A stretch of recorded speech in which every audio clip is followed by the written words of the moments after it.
A gente começa essa edição agora falando do Santander, que divulgou na última sexta-feira um relatório macro para 2026.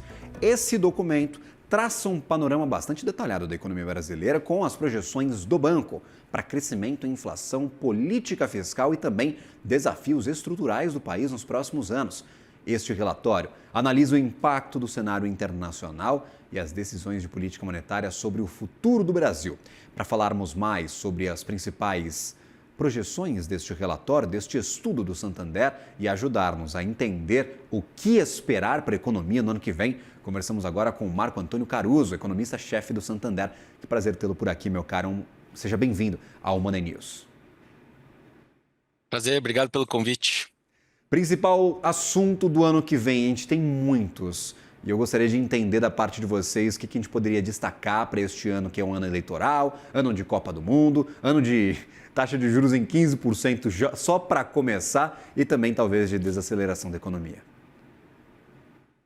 Pois é, um ano bem típico, né, de Brasil, assim, tem Copa do Mundo, enfim, tem várias dicotomias, isso que a gente tem destacado bastante, né? A gente tem visto uma desaceleração da atividade, acho que é um destaque, esse é um ponto que você trouxe e é verdade, né? Vamos crescer algo perto de 2,2 esse ano, 1,5 o ano que vem, mas tem uma dicotomia aí também, não são todos os setores que estão desacelerando na mesma velocidade. Um exemplo, acho que assim, um setor, uma área mais, né, mais claro sobre isso é o mercado de trabalho. A gente está vendo esse PIB mais fraco e, mesmo assim, uma resiliência razoável do mercado de trabalho aqui, desemprego nas mínimas ainda, não está com cara de que vai subir em 26, então a gente ficaria ainda nessa taxa de desemprego baixa para 26. Tem setores também que me surpreendem, mesmo com esses juros altíssimos, você salientou, 15% de juro nominal, 10, 11% de juro real. Mesmo assim, tem setor que é sensível, teoricamente, a juros se comportando bem. Acho que tem muito a ver com o mercado de capitais, ainda bastante aquecido. Então, o mercado, né, o crédito bancário tirando um pouco o pé, mas o mercado de capitais ainda bombando. Acho que esse é um outro ponto.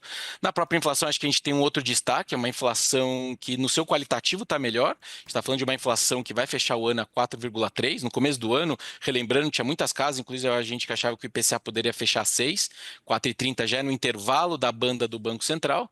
E o ano que vem, provavelmente indo, se a gente tiver certo, nossas contas indo para 3,80, então uma inflação que perde fôlego, mas também aqui tem uma dicotomia grande, muito disso, dessa descompressão tem a ver com o câmbio mais baixo, inflação de alimentos e bens industriais, ou o que a gente chama em economês, né, dos tradables, né, os bens comercializáveis cedendo, você vai para os não comercializáveis, a exemplo de serviços, ainda bastante resiliente.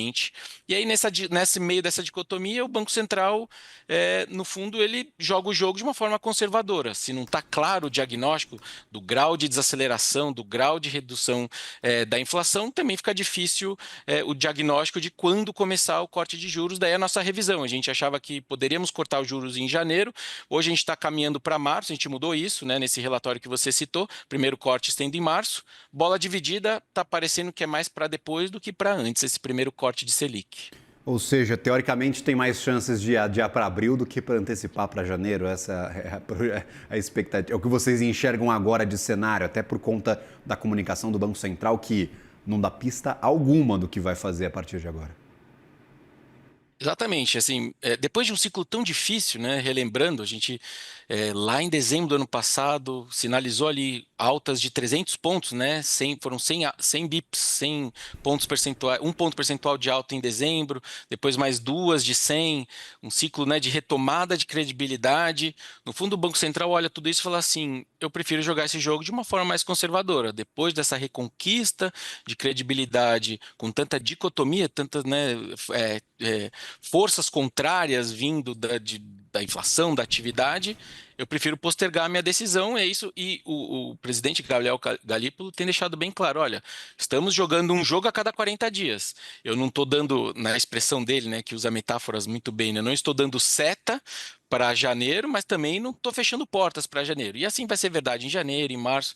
No fundo, com tantas, né, você não sabendo o quanto que o seu diagnóstico está realmente claro a cada 40 dias, é melhor realmente jogar esse jogo de um jeito conservador. Bola dividida de novo, me parece que em março talvez ele tenha um diagnóstico um pouco mais claro, mas não sendo março, me parece que esse diagnóstico ficaria muito mais claro para depois do que para antes. Acho que é mais ou menos por aí. Perfeito. E aí, por exemplo, antes de você entrar conosco por aqui, eu falava sobre mercado. O que está acontecendo hoje? Baixo fluxo de dinheiro, 11 bilhões de reais apenas de volume na Bolsa de Valores, mas, destaque do dia, o dólar está indo lá para a casa do chapéu, R$ 5,60, alta de mais de 1,3%. A máxima, inclusive, do dia é exatamente agora, R$ 5,60. Tem uma sazonalidade forte de saída de recurso, mas eu queria esticar essa conversa puxando esse gancho para o ano que vem. O que vocês acreditam que possa acontecer com o dólar, com o câmbio, já que o fluxo de recursos, a balança de pagamentos, principalmente do Brasil, continua bastante deficitária? Pois é até interessante, até parece que a gente armou aqui, né? Porque a gente, para o final do ano, a gente tem 5,60 projetado de fechamento de 25 há um bom tempo. E parecia, né? A gente, enfim, era indagado, né? Sequencialmente, poxa, mas vocês ainda têm 5,60? E hoje, pelo motivo correto ou não, estamos em 5,60 aí, quem sabe a gente não crava ali na Petax do último dia esse 5,60. Realmente tem o fluxo tem a sazonalidade de saída de recursos, nem sempre a sazonalidade de saída de recursos se traduz numa desvalorização da moeda, né? Mas esse ano acho que mais uma vez parece que sim. Tem a ver com a própria sazonalidade, mas também tem a ver com as mudanças de tributação, né? Existe um certo incentivo para as empresas deliberarem antes e, quiçá, também mandarem antes o dinheiro de volta para suas matrizes, agora que vai mudar a tributação de dividendos, né? Então, essa era uma discussão. A gente não estava vendo, sendo bem sincero, um fluxo muito atípico por conta dessa tributação até semana passada. Aparentemente, tem isso também na conta. Acho que é um ponto importante. Fora isso, de novo, naturalmente, todo ano de pleito, né, eleitoral, você tem uma volatilidade natural em todo o país, especialmente num país emergente, que é o caso do Brasil. Acho que a gente também tem uma antecipação dessa discussão. Então, você soma sazonalidade com mudança de tributação, com todas as idas e vindas que a gente sabe que um ano eleitoral nos reserva, e já está sendo antecipada essas idas e vindas, soma tudo isso, a gente entendia que era mais fácil contar uma história de desvalorização cambial do que de valorização. É que ao longo do ano o que acabou acontecendo é que o dólar lá fora, como um todo, o dólar global, não necessariamente contra o real, mas contra todas as moedas, ele se enfraqueceu muito mais do que a gente imaginava. Mas aí vem as idiosincrasias brasileiras. E hoje é um exemplo típico de idiosincrasia, um problema nosso. A gente olha o dólar global, ele tem perdido o valor de novo no dia de hoje, nessa segunda-feira, e o real sozinho está desvalorizando. Então, realmente, é uma história só nossa de uma soma desses pontos que eu acabei de trazer e trazendo esse câmbio para cima. Pensando em 26, a gente entende aqui que é mais fácil uma continuidade desse tipo de debate, onde as idiosincrasias, né, os problemas nossos brasileiros se sobressaem aos demais, e fora tudo isso, uma grande, ou seja, se traduzindo talvez numa perspectiva de desvalorização, aqui para fechamento de 26 o nosso câmbio projetado é em 5,90, então você teria uma desvalorização gradual do real também, e por trás disso não só as nossas, de novo, né, idiosincrasias, nossos desafios próprios brasileiros, a gente também entende que esse enfraquecimento do dólar que a gente viu ao longo de 2025 inteiro, talvez não seja verdade mais em 26. A gente está vendo uma economia super resiliente nos Estados Unidos, teve as idas e vindas da guerra comercial que se traduziram, ok, num dólar mais fraco, mas é uma história que ficou para trás.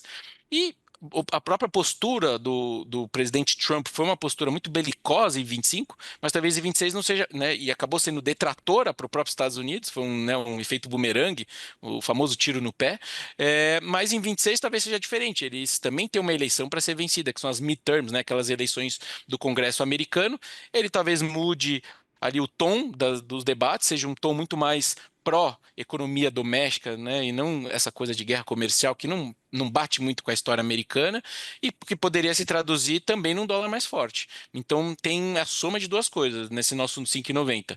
Brasil com seus desafios de sempre e Estados Unidos, quiçá, não mais jogando contra a sua própria moeda. Perfeito. Inclusive, eu vou dar uma olhadinha aqui no DXY, que é o índice que junta o dólar contra outras 6 grandes moedas, entre elas euro, libra esterlina, coroa sueca, franco suíço, iene japonês e dólar canadense, se não me engano, são essas 6. DXY está nos 98 pontos, hoje cai 0,31%.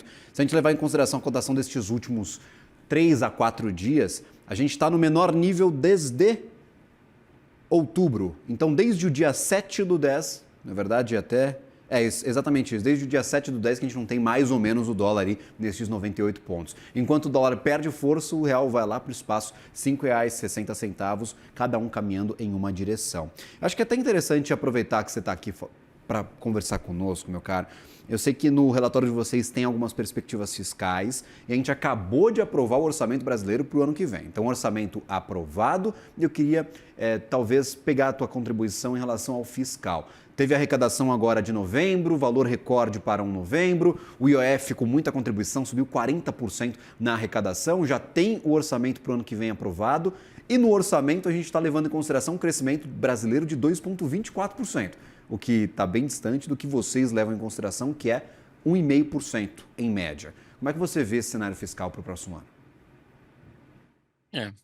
Acho que a palavra, quando você fala de fiscal Brasil, do lado dela sempre dá para colocar a palavra desafiador, né? Que é uma expressão que os economistas já gostam mesmo, né? Então vai continuar por aí, né? É um fiscal desafiador.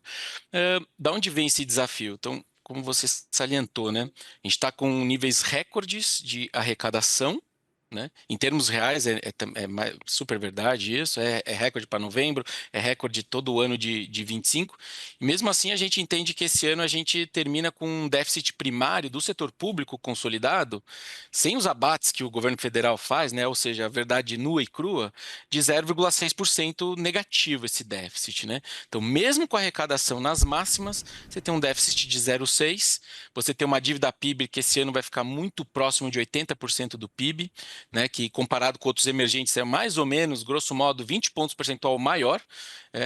Então, não tem tranquilidade no fronte fiscal, isso com a arrecadação nas máximas. Quando a gente vai para o ano que vem, o que acaba acontecendo? Um ano de pleito eleitoral, ciclo político, né? O livro-texto diz isso para a gente, não é, né, novidade para ninguém. Em anos eleitorais, geralmente são anos onde as despesas crescem. Despesas discricionárias crescem, as obrigatórias, enfim, já crescem sempre mesmo, vão continuar crescendo. E você tem uma perspectiva de desaceleração da atividade econômica. O governo projeta 2,24, como você citou, a gente projeta 1,5, acho que o foco está algo no meio do caminho. A arrecadação pode perder fôlego. Ela pode perder fôlego não só pela atividade, mas um ponto importante também. Essa inflação mais baixa, né, é muito mais importante do que o crescimento do PIB real para a arrecadação, é o PIB nominal. A inflação é importante na arrecadação do governo. Inflação para baixo é bom para a sociedade, mas não é tão boa assim para a arrecadação do governo federal. Junta tudo isso, você já tem uma perspectiva de despesas mais altas, naturalmente. Com eleição, isso é mais forte. E uma perda finalmente, talvez, uma perda de ímpeto da atividade econômica, refletindo na arrecadação, a gente está falando aqui no Santander de um déficit do setor público consolidado de quase 1 ponto percentual do PIB. A gente tem 0,9. Quando faz os abates do governo federal, né, aquela meta do primário para a meta fiscal, a gente está falando de um déficit projetado para o ano que vem de 0,5% do PIB. Ainda é bastante, vai além do que o governo tem. Então, acho que o desafio está exatamente aí.